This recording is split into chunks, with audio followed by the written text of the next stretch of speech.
Bienvenidos a Academia Cristo, este curso, La Nación Elegida.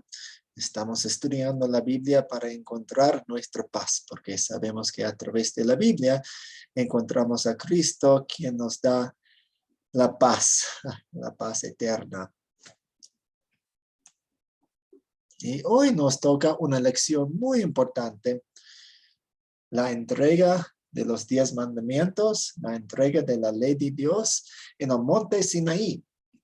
Y sé que leímos algunos pasajes de Deuteronomio, pero para las preguntas y para nuestro enfoque hoy, vamos a estar en Éxodo 19 y 20. Empezamos con una oración. Oremos.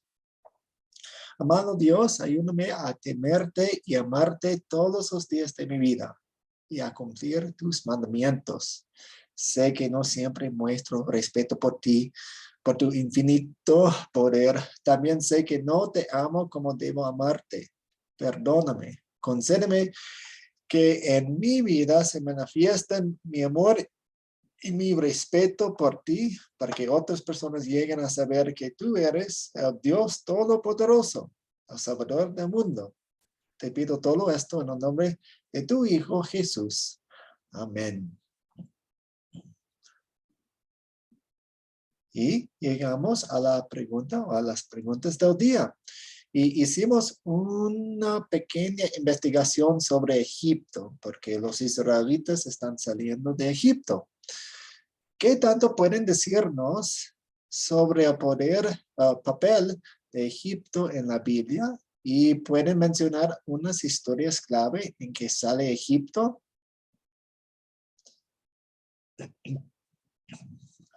Josh. Sí, pastor, podemos decir que la concepción de Egipto es un metáforo de la captividad de nuestros pecados, especialmente.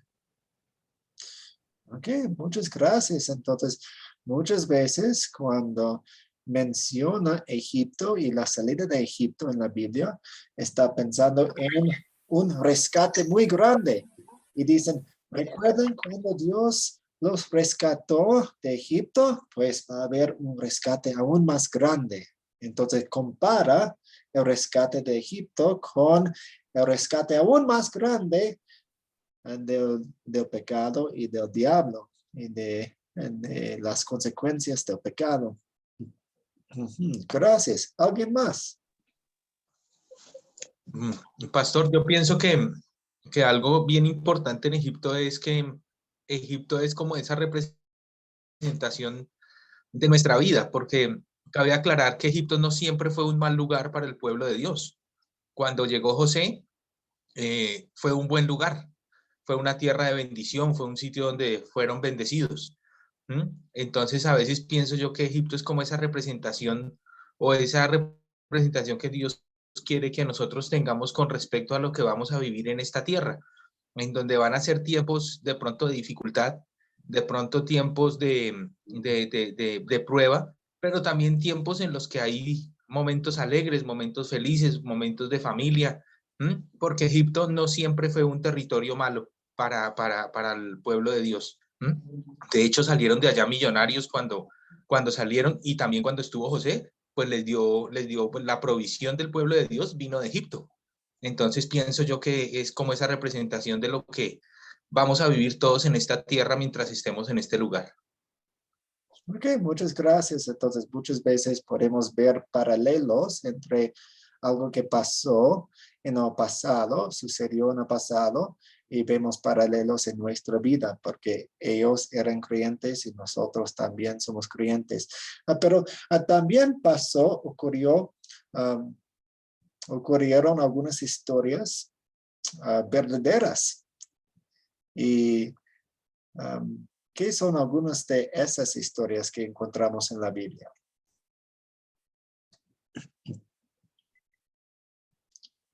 Eduardo. Primero, Eduardo.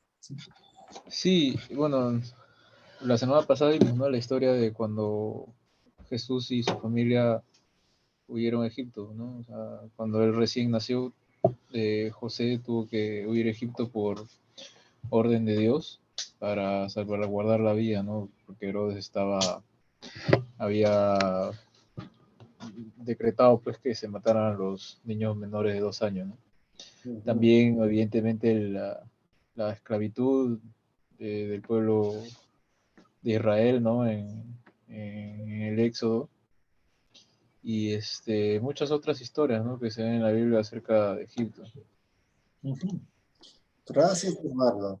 Sí, de hecho, Egipto aparece más de 500 veces en la Biblia y algunos de los patriarcas, los héroes de la fe, como Abraham, José y sus hermanos, Moisés y obviamente el pueblo de Israel, cuando salieron de Egipto, todos ellos pasaron un poco de tiempo en Egipto.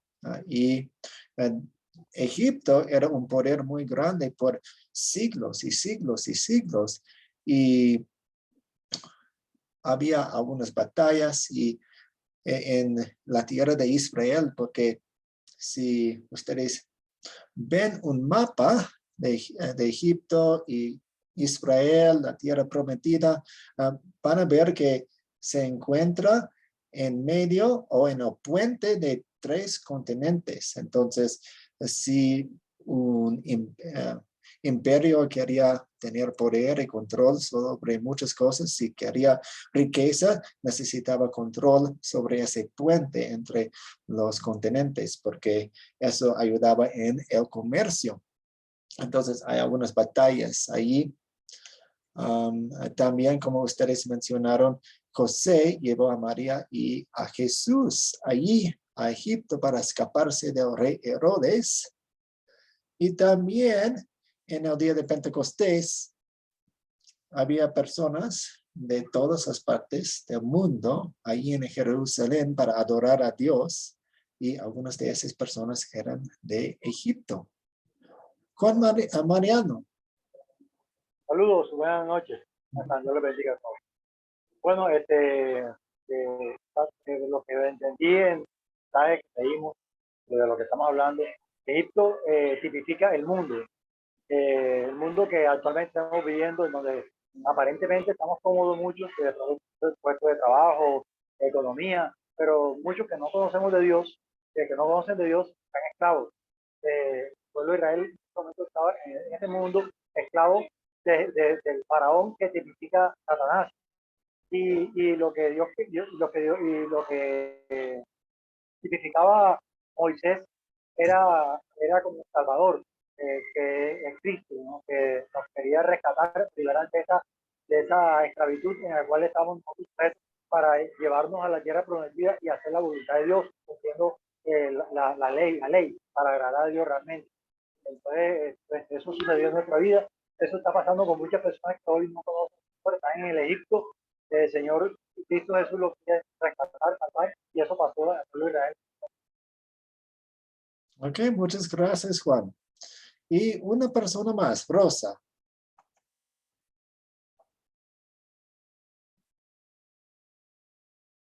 Rosa, hay que activar su micrófono.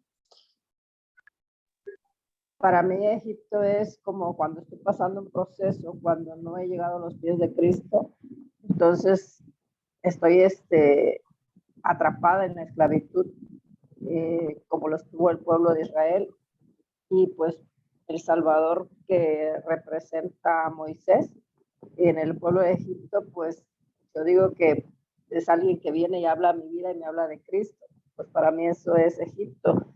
Aparte de eso, Egipto tiene tuvo mucho poder. Es uno de los lugares donde se preparó José cuando sus hermanos lo vendieron. Pues ahí se preparó José, dejó de ser esclavo y pasó a ser el segundo del faraón.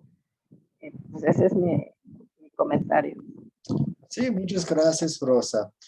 Cuando examinamos la Biblia, especialmente sobre lugares físicos y verdaderos, queremos ver las ocasiones en que aparecen primero en la historia, en la Biblia, y luego dejando que la Biblia se interpreta a sí misma si la Biblia presenta a Egipto o a algún lugar o a una persona como una figura, como una representación, entonces podemos tomarlo como, como es, como una representación. Pero primero fijémonos en la historia primero. Muy bien, aquí tenemos una fotografía del monte Sinaí, o por lo menos las montañas alrededor del monte Sinaí. No sabemos exactamente qué era la montaña que tiene el nombre Monte Sinaí, pero estaba por ahí y como ustedes pueden ver, se ve muy seco.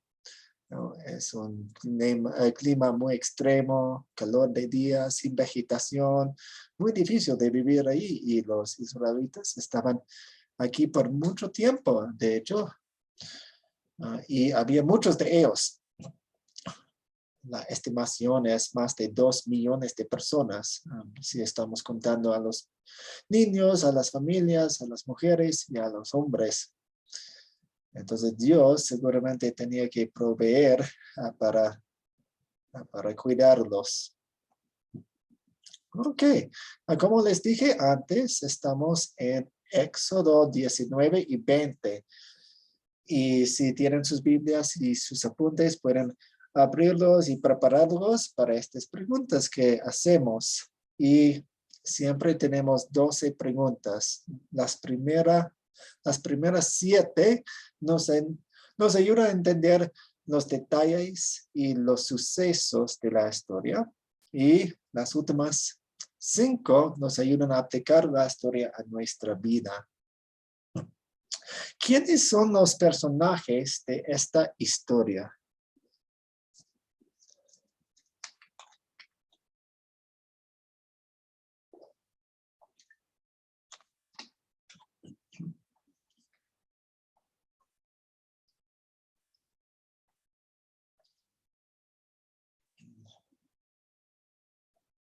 ¿Quiénes son los personajes de esta historia?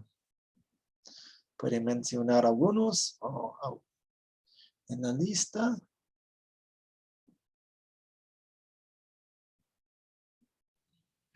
Pues Moisés y los israelitas. Aarón. Sí, muy bien. Y pues obviamente el Señor Dios. Estaban los hijos de Dios, Moisés, los hijos de Israel, Moisés, el Señor, quien descendió en una densa nube, y Aarón. Muy bien. ¿Cuáles son los objetos de esta historia? Los 10 mandamientos en tabletos. Ok, tenemos las tablas, los 10 mandamientos. La nube y los relámpagos. Sí, los relámpagos y los truenos. El monte Sinaí.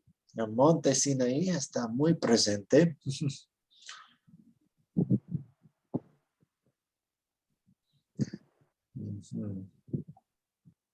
¿Qué más vemos en estos capítulos?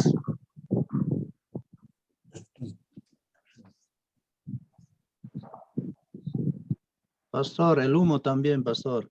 Sí, el humo. Sí, en la nube. También había un sonido de trompeta. Bocina.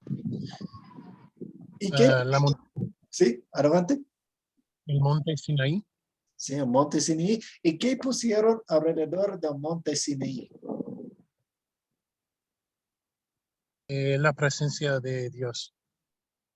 Sí, la presencia de Dios estaba en la cumbre del monte Sinaí, pero ¿qué pusieron alrededor del monte para que las personas y los animales no se acercaran al monte, que no tocaran al monte? La nube grande. ¿Una qué? La nube grande. Había una nube, pero había otra cosa. Habían límites. Límite, sí, una cerca alrededor del monte. Y eso es importante para nuestro entendimiento de la ley de Dios. Es un principio muy importante en la Biblia. Un pecador no puede estar en la presencia de un Dios santo. Y ese pecador tendría que morir si tocara la santidad de Dios, si tocara o se acercara a Dios de esa manera. Entonces eso implica un problema que Dios tiene que resolver. Y vamos a ver eso más adelante. Pero por ahora, fíjense en la cerca alrededor del monte y lo que significa para nosotros, lo que significaba para ellos, lo que significa sobre la santidad de Dios. Estar apartado, Perdón, Juan, Mariano. estar apartado para Dios. Sí. ¿Dónde ocurrió esta historia? Ya hemos visto una fotografía del monte Sinaí en el desierto de Sinaí y de hecho ese monte tiene otro nombre también, Horeb, Horeb, y también es conocido como el monte Sinaí. Es un clima muy seco, no hay mucho agua.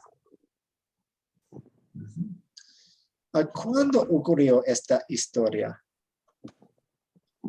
En el mes tercero del éxodo, de la salida del Egipto. Sí, a los 3 meses de haber salido de Egipto. Muy bien.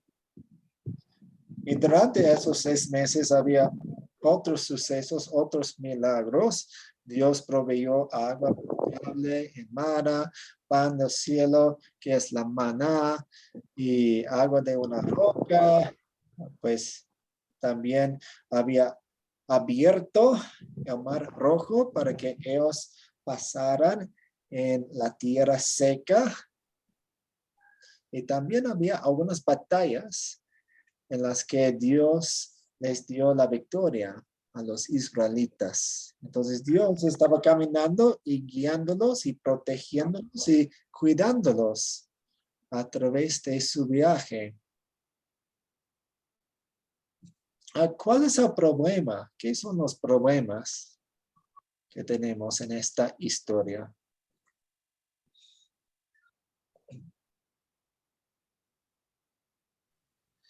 Bueno, es que nadie puede seguir la ley completamente, y Dios nos da la ley. Sí, sí, exactamente. Tenemos la voluntad de Dios aquí y se la dio a su gente, a su pueblo, y ahora tienen la ley. ¿Qué quiere decir eso? Es algo que no podemos cumplir. Entonces, eso es un problema. ¿Alguien más? Otro problema es que ellos tenían temor de morir y se quejaban ante Moisés. Ok, sí, el Dios Santo tiene grandes planes para su pueblo y quiere comunicar esos planes a su pueblo, pero el pueblo tiene miedo, no puede estar en la presencia de un Dios Santo, entonces hay la comunicación que se necesita dar, pero ok, ¿cómo vamos a hacer eso de una forma completa? Muy bien. ¿Cuáles eventos ocurrieron en esta historia? ¿Quién quiere darnos o resumir la historia usando los eventos principales?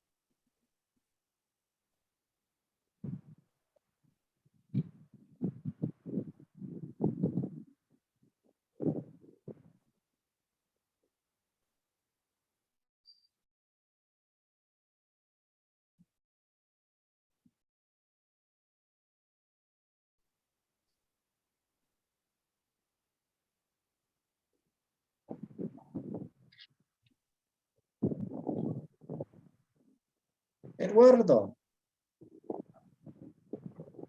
Bueno, primero, después de que salieron el pueblo de Israel de Egipto, llegaron pues al monte Sinaí y Dios llamó a Moisés, ¿no? Y le habló que dijera ciertas palabras al pueblo de Israel. Y entonces Moisés mandó a que sean llamados los, digamos, los ancianos, los dirigentes del pueblo, para poder decirles, digamos, qué es lo que tiene para el pueblo, ¿no? Y les dijo, pues, les dio ciertas instrucciones, ¿no? Acerca de cercar, ¿no? El lugar donde es que va a hablar Jehová, para que el pueblo se congregue, ¿no? En ese lugar, y como dice, pues no pueda ir más allá, ¿no? O sea, porque la presencia de Dios es santa, ¿no? Entonces, luego de ello, pues es que digamos que Dios les dijo con voz audible, dice, ¿no? Los 10 mandamientos. Entonces el pueblo, digamos que escuchó, ¿no? Los mandatos de Dios.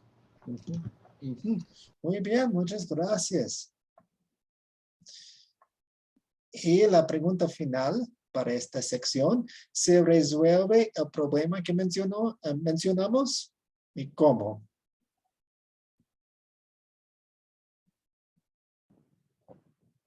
Como el pueblo tenía miedo, le dijeron a Moisés que él subiera y hablara con Dios mejor, para que ellos no perecieran. De esa manera se solucionó el problema. Ok, entonces había un mediador.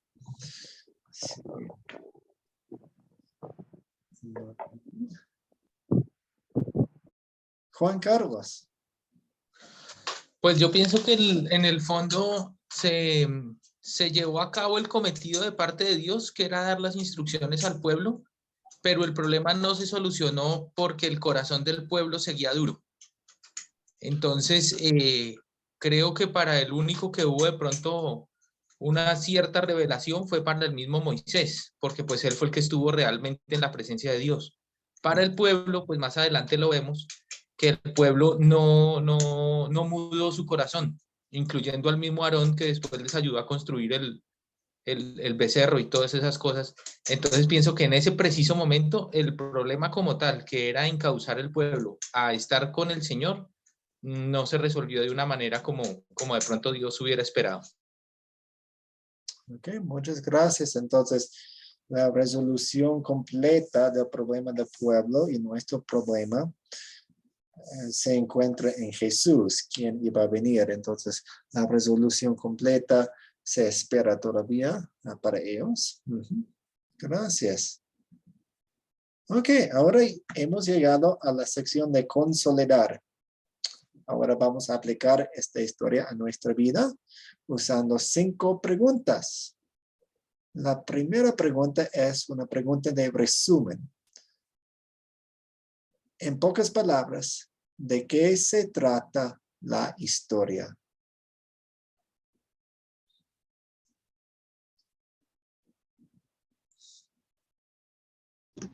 Los 10 mandamientos, ¿no?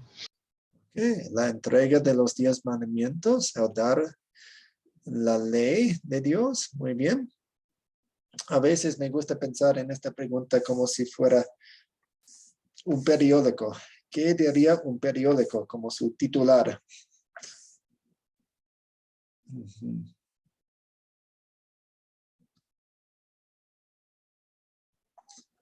Pastor, la salida de los israelitas de Egipto también.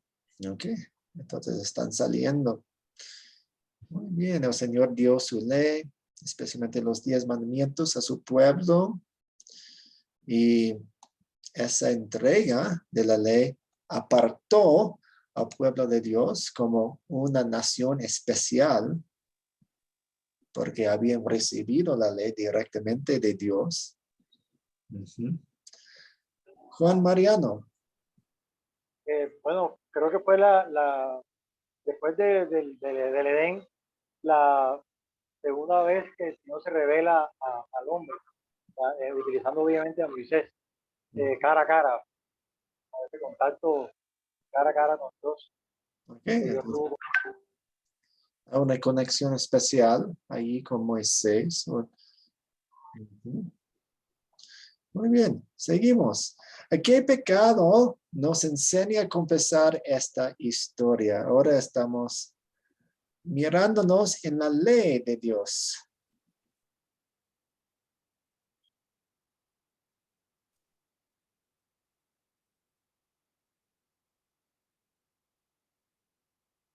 Eduardo.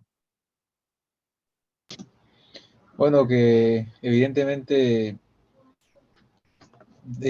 son muchos pecados, ¿no? Los que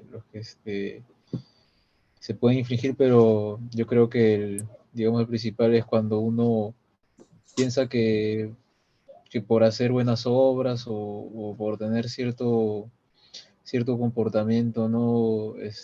Podemos alcanzar, entre comillas, un pedacito de cielo o de repente tener alguna recompensa que Dios está obligado a recompensarnos por portarnos bien, ¿no? Entonces, muchas veces el ser humano es así, ¿no? Que queremos recibir algo a cambio y por más que hacemos buenas obras, muchas veces el corazón es engañoso y quiere ese reconocimiento. Entonces la ley, pues, digamos, nos enseña que cumplirla es imposible, ¿no? Porque imagínense cumplir cada una de ellas en la vida cotidiana es muy difícil, porque sabemos que para Dios el pecado no solamente es el acto consumado, sino también lo que hay en nuestro interior, ¿no? El corazón. Entonces, muchas veces los pecados están ahí en el corazón, no se ejecutan de una manera física, pero estando en la mente y en el corazón, Dios lo ve y ya son contados como pecados. Muchas gracias. Usted hizo hincapié en un punto muy importante. El punto es el siguiente. Dios demanda la perfección. Entonces, aquí tenemos los 10 mandamientos, aquí tenemos la de Dios, la ley de Dios, y sabemos que si fallamos en un solo punto, somos culpables de quebrar toda la ley. Y como decíamos antes, no somos dignos de estar en la presencia de un Dios santo. Juan Carlos. Pues yo pienso que un pecado en el que de pronto todos caemos mucho es que Dios a través de esa historia está buscando tener una relación con nosotros, una relación personal. Y nosotros confundimos esa relación personal que Dios quiere tener nosotros con la religión. Entonces nos volvemos religiosos en vez de tener relación con Dios. Okay. Él sabe que somos pecadores, Él mandó a su Hijo, Él pagó un precio por nosotros, todo eso, pero porque Él sabe realmente que, o lo que Él quiere, creo yo, es que tengamos una relación íntima con Él, más que una religión, más que una serie de cosas que nos lleven a cumplir unas normas. Entonces pienso yo que es el pecado, es un pecado común, y es la religiosidad, confundir la relación con Dios por religiosidad. Ok, entonces muchas veces podemos ver en videos y en sermones los predicadores haciendo una diferencia entre la religión y la relación. Es una buena diferencia, aunque técnicamente la religión quiere decir la relación.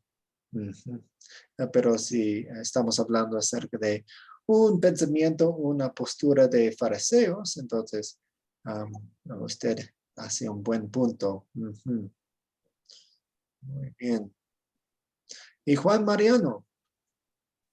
Bueno, mirando los 10 mandamientos, que obviamente son 10, pero se resumen en el primero, que es no tener dioses ajenos, es decir, tener a Dios como primero. Como dice la misma palabra, buscar primeramente Dios, el reino de Dios y su justicia, y lo demás será añadido, o amar a Dios sobre todas las cosas. Entonces, ese mandamiento primero resume todo el resto, y si se cumple ese, podemos nosotros cumplir el resto del mandamiento. Sí, 2 puntos muy importantes. De hecho, Jesús resumió toda la ley de Dios en una sola palabra, y esa palabra era el amor. Y pues cuando quebramos un mandamiento, siempre quebramos el primer mandamiento, porque no estamos confiando, amando y respetando a Dios como el primero en nuestra vida. Muchas gracias. Entonces, y Rosa. Pues yo digo que en momentos a veces ponemos a Dios por último y nos ocupamos de cosas que no son prioridad, cuando la palabra dice que debemos amar a Dios por sobre todas las cosas. Entonces, yo en mi lugar, o sea, ese es el pecado que me enseña a confesar, que en ocasiones ha pasado, que pues digo, pues no va a pasar nada, pero pues sí, eso es lo que, ¿cómo se llama? Lo que yo considero que no se debe dejar a Dios en segundo plano, sino que debe de ser primero, porque pues así lo marca, amar a Dios con todo tu corazón, sobre todas las cosas. Muy bien, gracias, Rosa. Siguiente pregunta. Nos hace sentir tristes, nos acusa, nos golpea y nos mata. Ahora tenemos una pregunta más alegre. Es, ¿dónde vemos el amor de Dios en esta historia?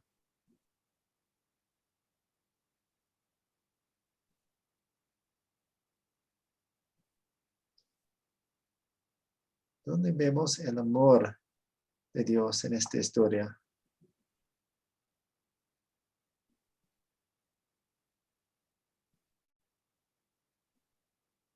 Juan Mariano.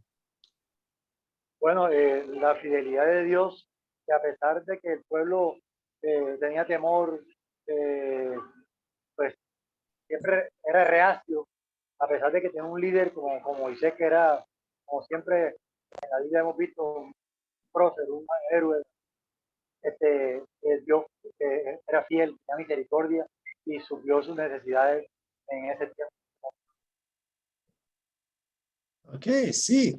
De hecho, tenemos en el capítulo 19 esta línea muy especial. Dios les dice, será mi tesoro especial por encima de todos los pueblos, porque toda la tierra me pertenece. Ustedes serán para mí un reino de sacerdotes y un pueblo santo. Y Dios nos muestra a nosotros ese mismo amor. Somos un pueblo santo a los ojos de Dios. ¿Cómo? Pues Dios mandó a Jesús para ser nuestro sustituto. Nosotros no pudimos cumplir ninguno de los mandamientos como Dios quiere que los cumplamos. Pero Jesús lo hizo por nosotros. Es una sustitución. Entonces nosotros llevamos puestos la perfección de Cristo y ante Dios somos perfectos. Cada uno de ustedes es un santo. Cada uno de ustedes puede acercarse a Dios. No hay una cerca porque Jesús nos cubre. Somos perfectos en Cristo. En este curso y en todos los cursos hablamos acerca de la ley de Dios y el evangelio de Dios. Hay 2 mensajes principales de la Biblia, el mensaje amargo de Dios y el mensaje dulce de Dios. Los 2 son de Dios, los 2 son importantes. El mensaje amargo de Dios nos dice que somos pecadores, que no hay esperanza en nosotros, que nosotros no podemos hacer nada para ganarnos algo de Dios. Y el mensaje dulce de Dios es que Jesús hizo todo por nosotros. Nosotros no tenemos que hacer nada. Son los 2 mensajes de la Biblia, el mensaje amargo y el mensaje dulce. ¿Alguna pregunta hasta aquí?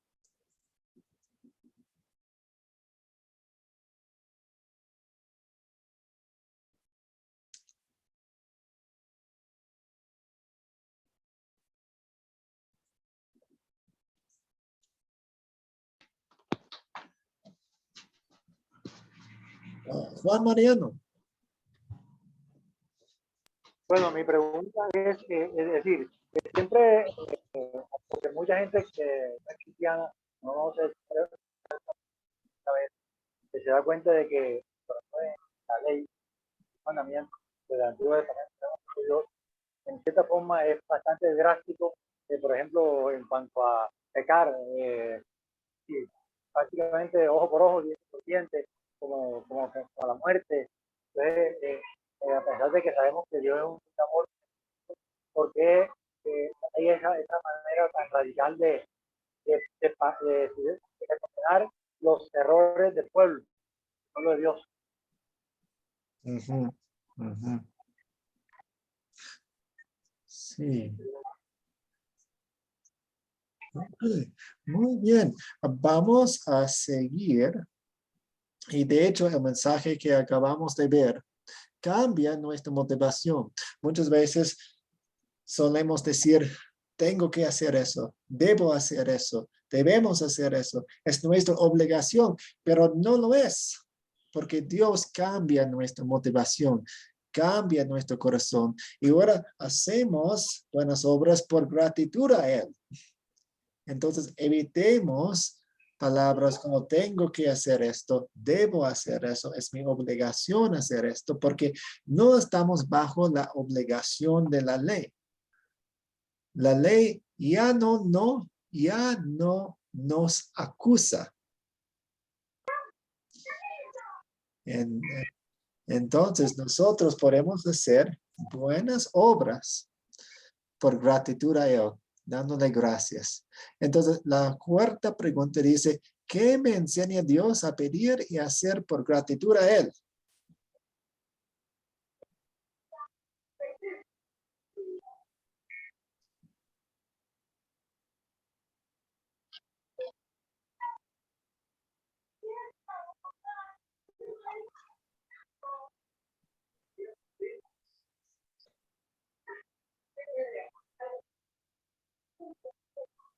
¿Qué nos enseña Dios a pedir y hacer por gratitud a Él?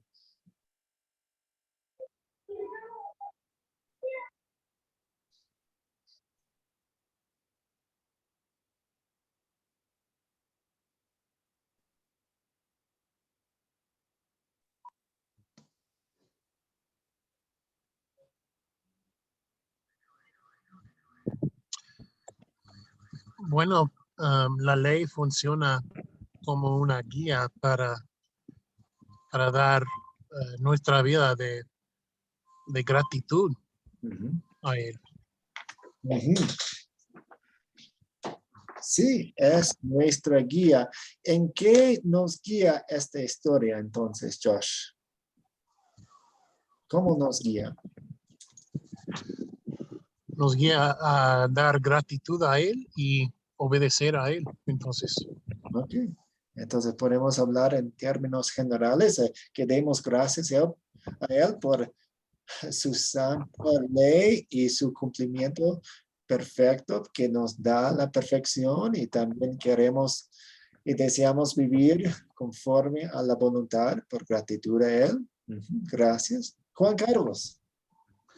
Pues yo creo que algo que nos enseña ahí el Señor es que, bueno, lo que están diciendo de la gratitud, pero también tener en cuenta y tener en claro que no tiene ninguna obligación con nosotros. O sea, que antes de nosotros amarlo a Él, Él nos amó primero, ¿sí? Entonces, si nosotros entendemos que Dios no tiene obligación con nosotros, porque realmente Él lo hace es por amor, pues entonces nosotros también debemos buscar tener esa misma actitud, tanto como para Dios como para nuestros semejantes o nuestro prójimo. Ujú. Ujú. Juan Mariano. Bueno, eso gratitud nos lleva a servirle, a hacer las cosas con amor para Él. No tenemos cómo pagarle lo que ella hizo, pero si de alguna manera, entre comillas, pudiéramos pagarle, es que hagamos devolviéndole de la gracia que hemos recibido, darla, predicando la palabra de Dios, de muchas maneras, ¿no? En la iglesia, haciendo diferentes actividades, yendo de pronto a hacer misericordia a barrios donde hay mucha necesidad, predicando la palabra y llevándole alimento o vestido. Entonces, todo eso lo hacemos en gratitud a Él, agradeciendo la luz que Él ha hecho y Gracias. Y seguimos con la última pregunta aquí. ¿Cuándo sería una buena situación para compartir este mensaje, esta historia?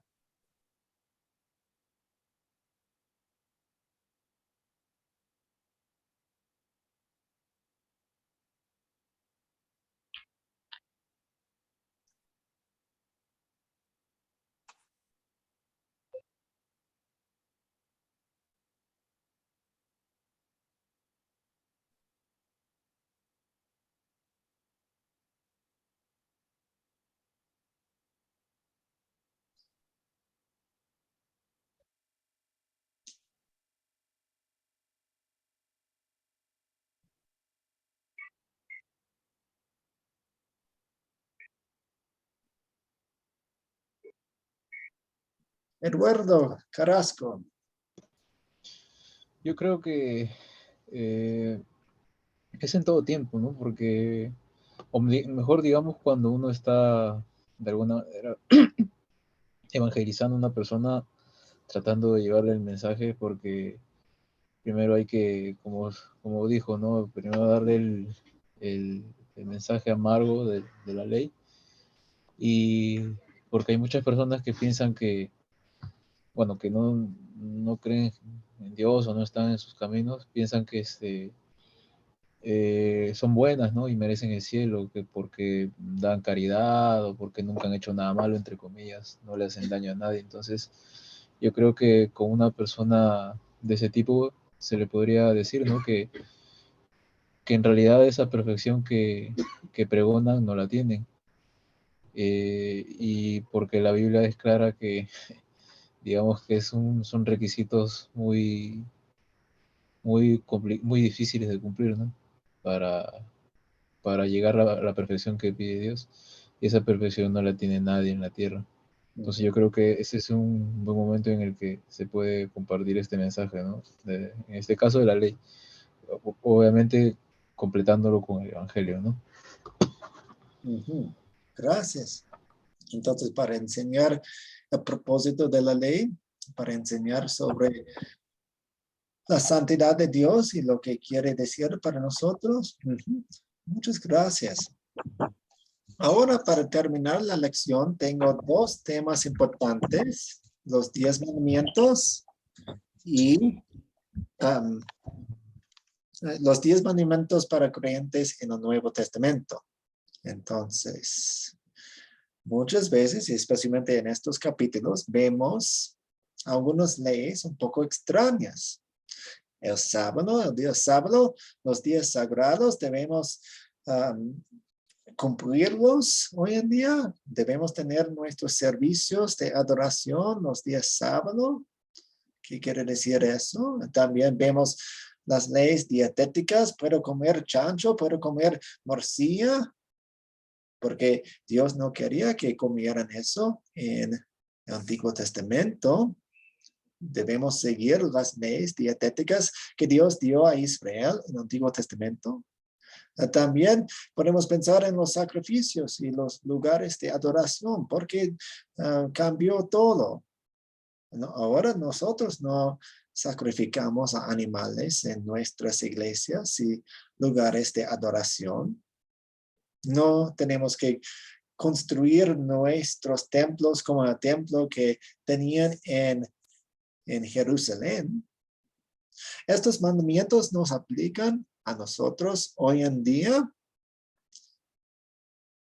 Pues aquí tenemos una otra manera para hacer la misma pregunta. ¿De acuerdo o no? La ley de Moisés no es obligatoria para los gentiles, o sea, nosotros, sino únicamente para los judíos en el Antiguo Testamento. Podemos pensar en esa oración, podemos pensar en ese principio. Pues para ayudarnos en esta conversación tengo 3 categorías de leyes que encontramos en el Antiguo Testamento. La ley civil. La ley civil, y no estamos hablando acerca de las leyes civiles en Ecuador o en los Estados Unidos o en México o en España o en otros países. Estamos hablando acerca de la ley civil para los israelitas en el Antiguo Testamento. Y esa ley civil gobernaba la vida diaria de los judíos. Ellos no, eventualmente iban a tener un rey, entonces hay una sección que habla acerca del rey. Y ahora no nos aplica a nosotros porque no es para nosotros. También tenemos la ley ceremonial que gobernaba, que regía la vida religiosa de los judíos. Los sacrificios, los lavamientos, los sacerdotes, las ofrendas, los templos, etc. ¿Cómo iban a ser? Y también tenemos la ley moral. Y la ley moral se aplica a todas las personas de todos los tiempos. Por ejemplo, Dios no quiere que robemos. Y Dios no quería que ellos en el Antiguo Testamento robaran tampoco. Y en el futuro Dios no quiere que ninguna persona robe a otro. Es una ley para todas las personas de todos los tiempos. Nosotros podemos sacar sabiduría estudiando las leyes civiles en el Antiguo Testamento. Por ejemplo, si el rey tenía que hacer algo según la voluntad de Dios y vemos un punto sabio dentro de eso, podemos aprender de ese punto sabio, pero no es una ley que se nos aplica porque no somos israelitas en el Antiguo Testamento. La clave aquí es, sabemos que algo es ley moral natural para todas las personas de todos los tiempos. Si en el Nuevo Testamento Jesús y sus apóstoles dejan en claro que una ley también se nos aplica a nosotros. Entonces examinamos el Nuevo Testamento para ver si una ley que encontramos en el Antiguo Testamento se nos aplica o no. Entonces, ¿por qué enseñar y estudiar la ley de Moisés? ¿Es una pérdida de tiempo? Pues ya les dije que el estudio de la ley civil no es una pérdida de tiempo porque hay mucha sabiduría que podemos sacar de esos textos. Aunque es una ley que no se nos aplica, porque no se nos dio a nosotros. También podemos aprender muchas cosas acerca de Jesús y la salvación, estudiando las leyes ceremoniales. Por ejemplo, ellos sacrificaban animales día tras día tras día, año tras año tras año. Y esos sacrificios enseñaban muchas lecciones. Por ejemplo, un sacrificio por pecado enseñaba la lección de la seriedad del pecado. El pecado es serio. También enseñaba la lección de la sustitución. Necesitamos un sustituto. Entonces, en Cristo podemos ver la seriedad del pecado y también nuestro sustituto. Y nuestra fe crece, madura a través de un estudio de las leyes ceremoniales en el Antiguo Testamento, aunque nosotros no estamos sacrificando a nada. Entonces, hay muchas cosas que podemos aprender a través de un estudio del Antiguo Testamento. No es una pérdida de tiempo. Martín Lutero tenía una manera para describir eso. Él decía, los cristianos deben tener cuidado de enseñar a Moisés correctamente. O sea, donde quiera él da mandamientos, no debemos seguirlos más allá, sino en cuanto estén de acuerdo con la ley natural, la ley moral, que es la ley para todas las personas de todos los tiempos. Permita que Moisés sea amo y doctor de los judíos del Antiguo Testamento. Nosotros tenemos nuestro amo Cristo, quien nos ha remitido a nosotros lo que debemos saber, cumplir y hacer y dejar de hacer.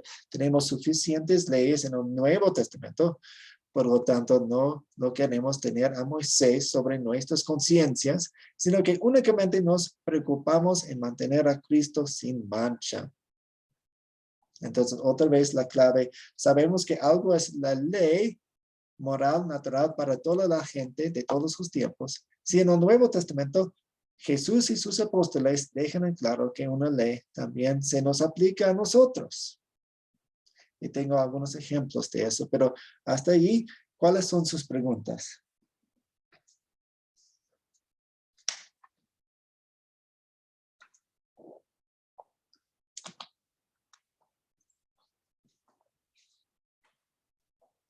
Muy bien, vamos a ver algunos ejemplos.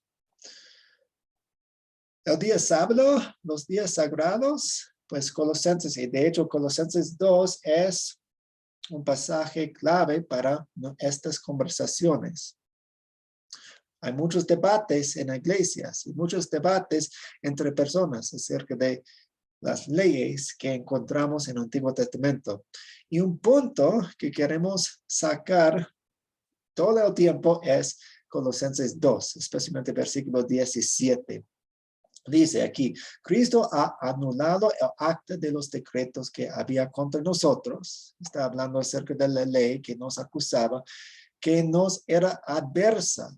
La quitó de en medio y la clavó en la cruz. Desarmó además a los poderes y las potestades y los exhibió públicamente al triunfar sobre ellos en la cruz. No permitan, pues, que nadie los juzgue por lo que comen o beben, pensando en las leyes dietéticas un poco, o en relación con los días de fiesta, la luna nueva o los días de reposo. Todo esto no es más que una sombra de lo que está por venir, pero lo real y verdadero es Cristo. Y con eso quiero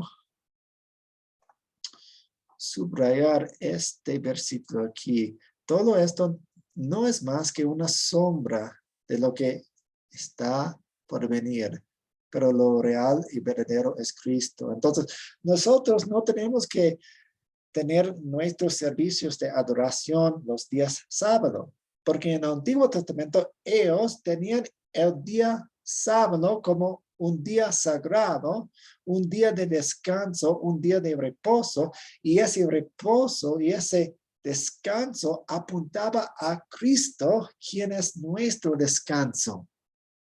Entonces, Cristo cumplió la ley ceremonial. Él es el cumplimiento de esa ley y ahora nosotros no tenemos que seguirlo porque tenemos a Cristo. Otra vez, todo esto no es más que una sombra de lo que está por venir, pero lo real y verdadero es Cristo. También tenemos esta historia. Jesús les dijo, ¿tampoco ustedes pueden entender eso? ¿Acaso no entienden que nada que venga de afuera y entre en alguien puede contaminarlo? Porque eso no entra en su corazón, sino en su vientre, y al final va a parar en la letrina. Con esto, todo cambiaba con Cristo. Con esto, Jesús estaba diciendo que todos los alimentos son limpios. Entonces nosotros no tenemos que seguir las leyes dietéticas del Antiguo Testamento porque todo cambió en Cristo. Todo cambió en Cristo. Vemos eso con los sacrificios también. Hebreos 7:27 dice, no es, hablando acerca de Jesús, no es como los otros sumos sacerdotes que diariamente tienen que ofrecer sacrificios. Primero por sus propios pecados y luego por los del pueblo. Jesús hizo esto una sola vez y para siempre, cuando se ofreció a sí mismo. Nosotros nos sacrificamos, porque Cristo fue la última y la mejor.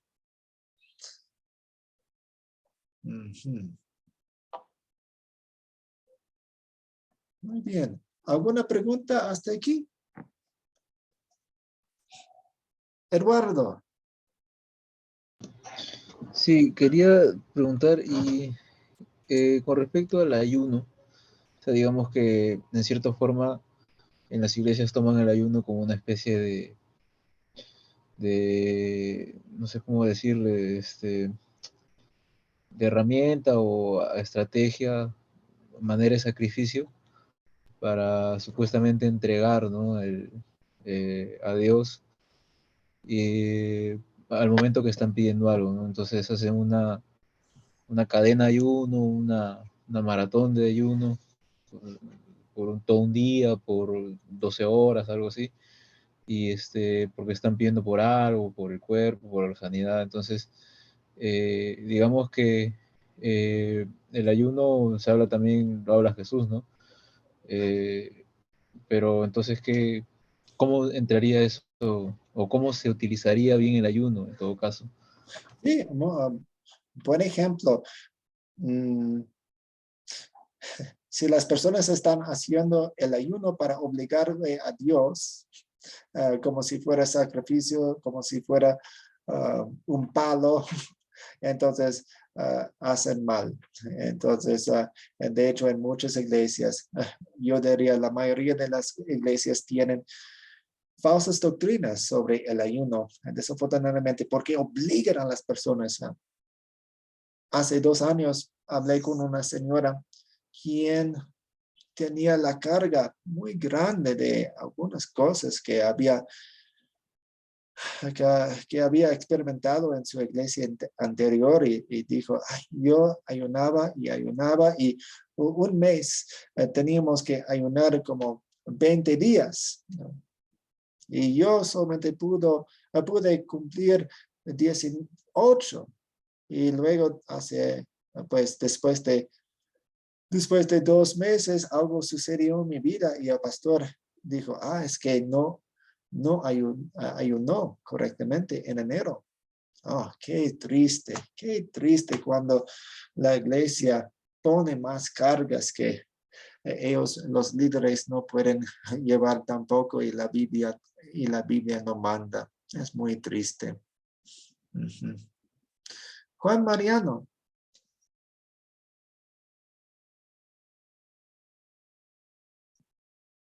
Su micrófono, Juan. Ahora sí. Se confunden los sacrificios. Si miramos el sacrificio del Antiguo Testamento de la ley, era un sacrificio estricto, era obligatorio, se puede decir, había que cumplir la ley estrictamente, pero llegando de Nuevo Testamento, la gracia, ya no es un sacrificio desde el punto de vista de sino de agradecimiento. Es decir, obviamente, nosotros si vamos a un ayuno, hay que hacer un sacrificio, porque ahí de las 9 no hay que comer, pero lo hacemos con amor, por el hecho de que queremos apartar esta mañana para alabar a Dios, para orar, para escuchar la palabra de Dios en disposición de nuestro corazón. Entonces, sí es un sacrificio, pero no es una carga. Entonces, es como es diferenciar el sacrificio de la ley, es una obligatoriedad y el sacrificio que nosotros hacemos en muchos momentos, solamente eso. Solo el hecho de salir a predicar la palabra de Dios, por ejemplo, yo estoy predicador de la palabra de Dios todos los días. Dejo a mi hijo del colegio a las 6:30 de la mañana y de ahí me voy con un parlante a las diferentes escuelas que están en la ciudad donde yo vivo hasta las 8 antes de mi jornada laboral. Muchas veces llueve, muchas veces me han insultado y eso en cierta forma es un sacrificio. No tengo necesidad de aguantar que alguien me haga con una grosería, pero yo lo hago porque no tengo cómo pagarle a Dios lo que yo he hecho aquí. Entonces es un sacrificio. Amén. Sí, muchas gracias. Hay que tener mucho cuidado de decir, pues muchas veces y tristemente muchas iglesias dicen cosas que la Biblia no dice y mandan cosas que la Biblia no manda. Hay que fijarse muy bien en a quién está hablando una parte de la Biblia. Y si no está hablando a nosotros, no se nos aplica. Por ejemplo, el ayuno. Dios no manda el ayuno. Entonces, es muy triste cuando las personas o iglesias dicen, hablan acerca de ayuno como si fuera un mandamiento de Dios para nosotros. No es un mandato en sí. Entonces, hay que fijarse muy bien en a quién está hablando. ¿Quién está hablando y a quién está hablando y cuándo está hablando? Una persona más, Eduardo. Entonces, yo quisiera que me ayude con eso, que me defina un poco. Entonces, el ayuno no es algo que, eh, digamos, se ordena para todos en la Biblia. ¿Es eso cierto? O sea, no es algo que se tiene que utilizar No, para, sí, para nada. Entonces, en este caso, en la Biblia habla el ayuno, entonces, ¿en qué sentido o para qué se utilizó? sí. El ayuno en el Antiguo Testamento, ellos tenían que ayunar una vez al año. Y en las otras veces en la Biblia, cuando habla acerca de ayuno, habla acerca de arrepentimiento, pero no es mandato. Es parte de su arrepentimiento a veces. Um, Se sienten tristes por su pecado, entonces deciden no comer. Pero Jesús no nos manda a ayunar. Pastor, Claro, pero la pregunta que hace Eduardo, creo que la entiendo es, entonces, ¿no debemos ayunar o se puede ayunar? No sé si entendí que era la pregunta. Que Sí, también quiero, sí, por eso va la pregunta, hermano, así es. así es. sí, no tienen que ayunar. Pues pueden ayunar si quieren, pero no tienen que ayunar y no obligan a personas a ayunar. Y el ayuno no hace que nuestras oraciones sean mejores o mejor contestadas. Ujú. Entonces estamos libres. Claro, entiendo porque se toma como una penitencia, un sacrificio, ¿no es cierto? Se somete al cuerpo a esas cosas, digamos, por tratar que Dios te escuche. Entonces entiendo que eso se vuelve como una obra, Circulación. digámoslo así, claro, una obra estéril, por así decirlo, ¿no? Una obligación. Sí, no es una obligación y si las personas lo hacen porque piensan que Dios va a escuchar mejor, eso es antibíblico y anticristiano. Claro, Ujú, entiendo, profesor. ujú. Porque ya tenemos la perfección de Cristo. Nosotros podemos acercarnos a Dios completamente y libremente porque ya somos hijos de Dios. Dios no puede amarnos más porque nos ama en Cristo. Ujú. Quiero agregar algo más, pastor, disculpe. ¿Ok? Sí, quería agregar algo más. Es decir, por ejemplo, me ha pasado. Hay un ayuno en mi iglesia, programan ayuno semanal. Que obviamente no puedo decir que es obligatorio. Es más, no va mucha gente, siempre van muchas personas, 8 personas, que les gusta mucho el ayuno. A mí me gusta el ayuno. Pero a veces he dispuesto a ir al ayuno y se me ha pasado que comí. Me levanté en la mañana y comí, no sé, mecánicamente me levanté y me comí pan y me acordé, uy, hay ayuno en la iglesia. Y me fui al ayuno a la iglesia que había comido. Es decir, que no siento una carga ni una condenación porque yo comí, sino que simplemente fui a ese momento de la mañana a hacer ese ejercicio de alabanza, en el mejor sentido de la palabra de sacrificio de alabanza a Dios, que quería darle gracias a Dios por esa semana o por ese día o ese motivo. Sí, pues Pablo dice aquí que nadie los juzgue por lo que comen o beben. Y podemos decir por lo que no comen. Entonces, estamos libres. Usted no es mejor cristiano por ayunar y una persona no es mejor cristiano por no ayunar. Muchas gracias. Vamos a seguir con la oración de cierre. Oremos. Dios Padre Celestial, gracias por enviar a Jesús, quien cumplió la ley perfectamente por nosotros como nuestro sustituto. Gracias por cubrirnos con Cristo. Ayúdanos a darte gracias todos los días de nuestra vida. En el nombre de Jesús oramos. Amén. Muchas gracias. Y espero que hayan aprendido muchas cosas hoy.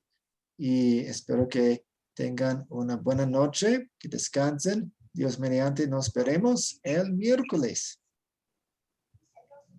Amén. Gracias a Bendiciones. todos. Buenas noches. Buenas Muchas noches. Gracias. Gracias, pastor. Muchas gracias, profesor. Bendiciones. Noche, El todos miércoles. acompañados. Sí, sí. Gracias, Hasta luego, pastor. Dios mucho lo gusto. bendiga. Que esté bien. Gracias. Amén.